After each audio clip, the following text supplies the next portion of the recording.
Ikaw, kung babalik si Wes sa Pilipinas, ano ang masasabi mo? Bigyan ba ng second chance pag 18 years old na siya, wala na siya sa poder sa kanyang magulang? O hayaan natin siya na pinili niya yung buhay na gano'n, pinili ni Joanna yung ganong buhay at hayaan niya na si Joanna ang bumuhay para kay Wesley. Na ngayon ay si Wesley ay walang ginagawa kundi pumasyal lang ng pumasyal at hindi nag-aaral. So ano ang masasabi mo? Kumusta naman Ate Janet? Ate Janet, kumusta naman? Ayos naman. Kumusta ang araw mo? Kumusta ang mga anay mo? Ilan na ba yung anay mo? Nung nakaraan, sabi mo 1,200 yung anay na nasa bahay mo. May nanganak ba ngayon? Nagagalit na yung anay. Kaya So, nga ano na yun, sabi ni Tita Baby, umaabot daw ng 8,000. 8,000. Bakit nabilang niya? Sabi niya. Nabilang niya yung anay? Dumadami pala yun. Si Jordan ang ginawa, pinala. Ngayon bumabalik, lalong nananapan yung mga anay. Kasi merong ano yon, king and queen. Ay, Alam mo yung mga king and queen ng anay, talagang ano yan, matagal patayin kasi pinoprotektahan nila. pakalaki na. Oo, tsaka ang laki ng mga king ng anay na pumapatay talaga ng ano. Hindi pa ba tayo? Oo, iliko ka dyan. Kasi nakain na So, nga yung mga damit ko na nga. So magandang araw po sa inyong lahat mga amigo. So for today's video, ito po si Ate Janet at bago simulan ng bahay mo ay tapusin muna yung tatapusin sa akin kasi Ayoko naman. bakit sabing gano'n ang chismis? Ay si Janet ka nag-aapura. Ay, di, grabe naman. Nakakapaghintay naman. Joke lang. Si Kaya Ate, masasabi ni Ate Johnny, Kaya- dumadaing ni Anay. kaya sabi ni Ate Janet, alas 12 ng gabi, madaling araw, sabi ni Ate Janet. Nasa lupa kaya siya. Puro anay na po dito, sabi ni Ate Anay Janet. na ngayon. Inaanay na raw yung ano na Ate Janet. Ano yung pangontra mo sa ano? Ate Janet. Nagamit niyo pang Yung langis na itim. Lang isa. Pinaganoan ng sasakyan. Ilan taon na ba yung bahay na yon? Simula ganun yung bahay nyo?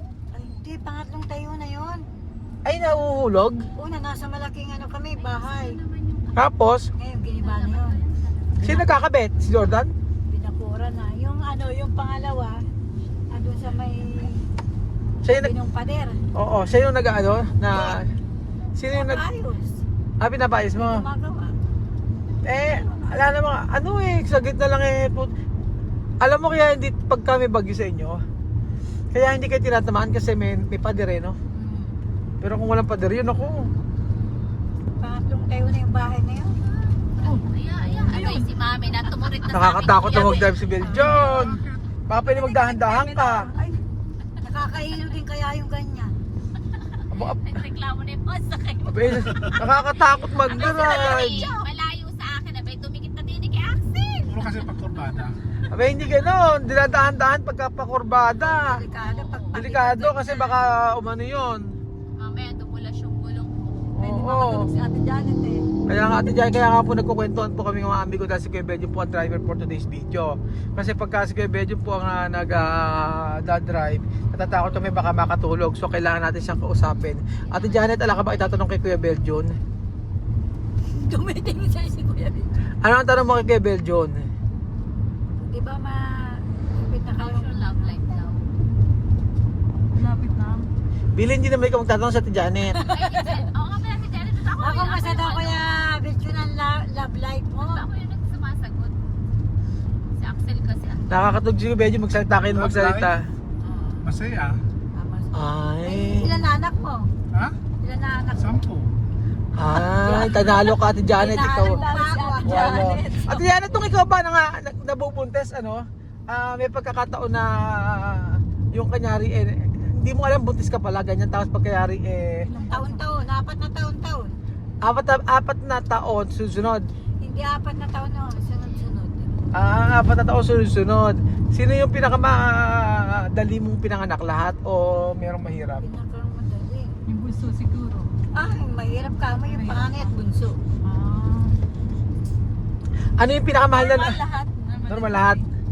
Ano yung pinakamahirap na ano yung pinakamahal mong gasto sa pagbuntis? Pagbubuntis. Panganak. Nga, yung nanay ko nga hilot, siya nagpapanak sa akin. Siya Parang bibilin mo lang yung mga gamit. Oo, ay, wala. Paparehistro yun. Yung madali ka lang palang magbuntis. Ang mahirap lang mag-alaga. At ito ba yung pag-aanak mo ba ng 8 ng bata na yan pinlano mo o gusto mo yan o hindi lang sinasadya? Hindi lang sinasadya. Bakit? Kapag ba naglalabing-labing kayo ay paano ba? Laseng o ano? Ay, hindi pa rin.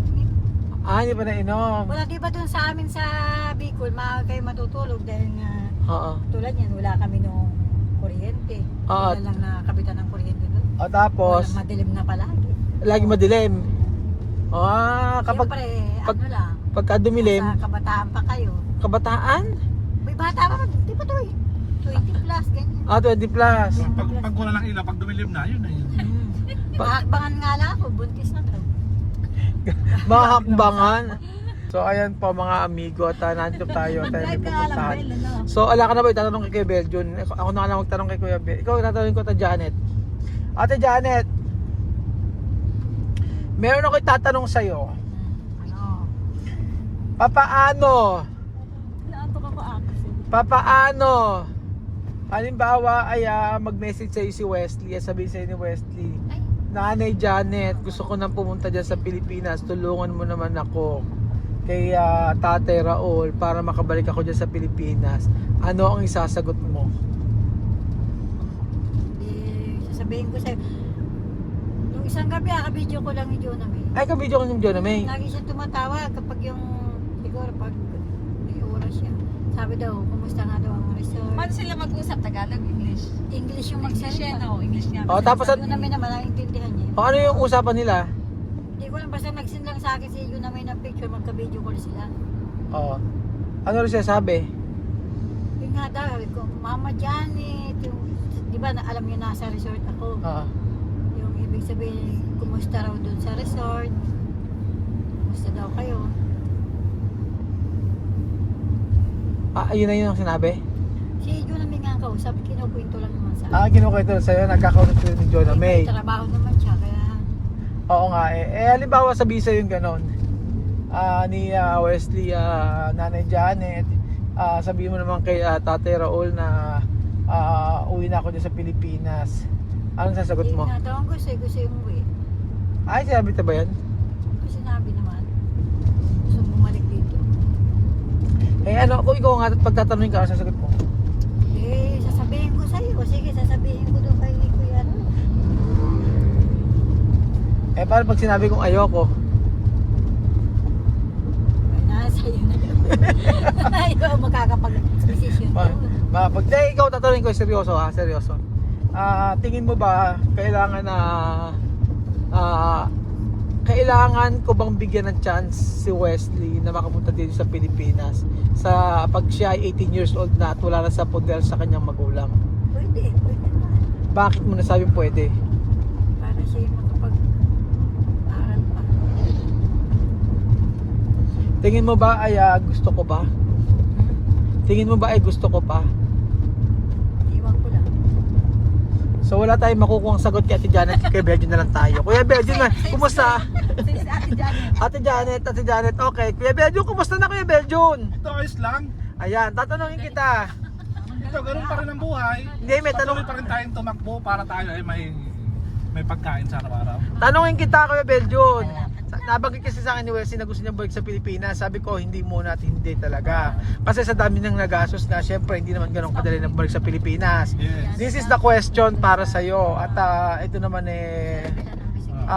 hindi, gusto ko tanong sa'yo kung ikaw, kung babalik si Wesley sa Pilipinas, ano ang masasabi mo? Bigyan ba ng second chance pag 18 years old na siya, wala na siya sa poder sa kanyang magulang? O hayaan natin siya na pinili niya yung buhay na gano'n, pinili ni Joanna yung ganong buhay at hayaan niya na si Joanna ang bumuhay para kay Wesley. Na ngayon ay si Wesley ay walang ginagawa kundi pumasyal lang ng pumasyal at hindi nag-aaral.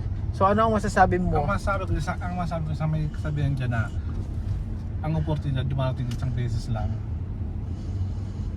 Sabi na, opportunity comes at once. Kung dumating yan, i-grab mo na dapat yun. Yun ang sabi ko. Kung hindi grab na yun, ibig sabihin, may mga reasons siya na yun nga, reason niya na kailangan siya bata pa tapos kailangan sumama sa magulang niya. So yun siguro siya, o wala siyang choice. So, pero para sa akin, hindi na siguro ako, hindi ko na-accept. For my sa opinion ko lang. Sa Pag 18 years old na siya? Kahit 18 years old, siguro hindi ko muna i-accept. Kasi unahin ko muna yung peace of mind ko, yung wala muna akong stress kay isang taon. Pero sa palagay ko, hindi ko na ito magpapatuloy. Kung magpapaaral din ako, kuha na ako ng Pilipino na lang.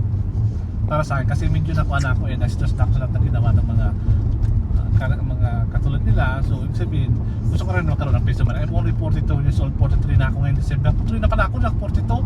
Tapos mag-isip pa ba ako niyan, puro stress na abutan ko niyan, matanda ko na nakapangit-pangit ko na. So, I will prioritize first my Baka sabi- mentality, ang aking ayaw ko magkaroon ng depression sa aking utak. So, ang iisipin ko muna yung paano ako mabuhay ng tahimik, para mabuhay na walang ini-stress, na walang inisip na okay lang kung pamilya mong stressin mo, iba-ibang pilang ini-stress mo, yun ang masama, yun ang pangit. Para sa akin, kung may stress ako, stress ko ng sarili ko yung pamilya ko, walang problema yun. Pero kung ibang pamilya yung stress ako, ay hindi para sa akin yun kasi baka mamatay ako maaga, baka di ako buti ng 18 years old. Kasi 80? gusto ko pa rin mag-80 o 85. Baka kung mas mahalaga, mas mataas pa dyan, mas okay. Tingin ba abot ka pa ng Thanks 80? God. Siguro sa Sobrang stress inabot mo kung inabot ang stress ko siguro, mawaba kasi ang stress na kapag mawaba ng 5 days, shorten ng lifespan mo pag na-stress Janet, huwag ka. ka dapat ma-stress. Binaba ang stress mo isang araw bababa yung lifespan mo O, sa araw. huwag ka ma-stress. Sabi ka ni Siguro yun, Belgio. para sa akin din, Ruel, Nakaka-stress din yung pala yung peace of mind, kung ako peace of mind, nasa gitna ako ng kalagitnaan. Oo, nakaka-stress daw. Matanda ka, nag-stress ka pa, Diyos mio, ako si Gloria. Si Gloria. Labandera! Ay, Kailangan ba yun? hindi ko kilala yun. Hindi ko na nga maranasan ngayon maglabandera.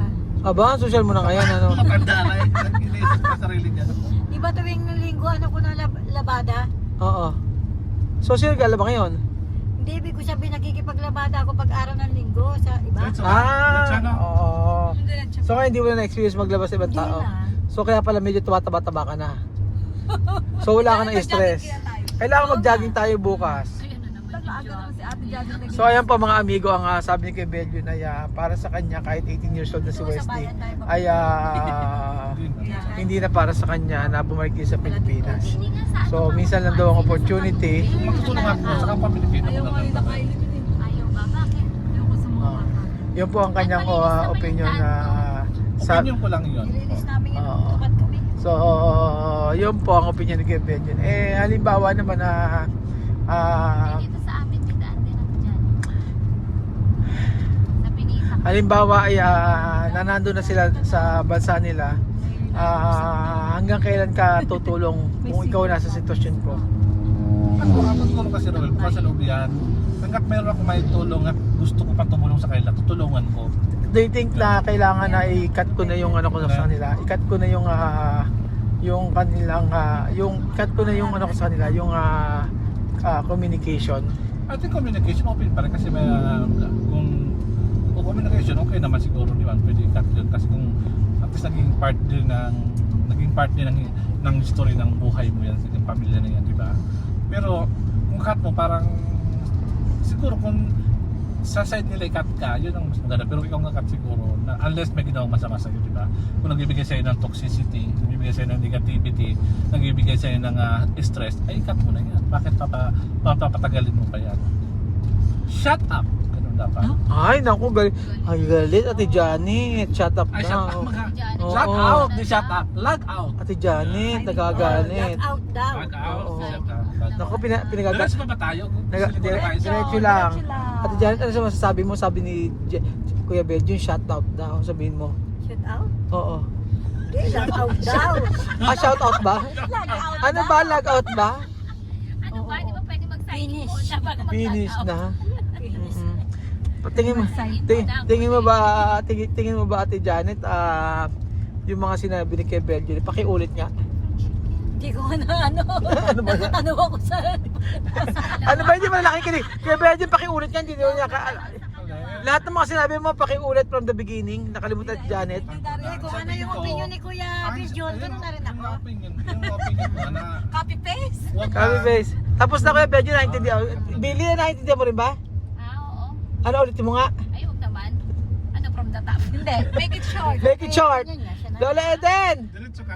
Yes, Diretso, yan ako. Diretso. Sundan na lang yun yung mga nasa So ayan po mga amigo, Shopee! meron naman pong JNT dito, mga amigo na tumatawag kay Belgium.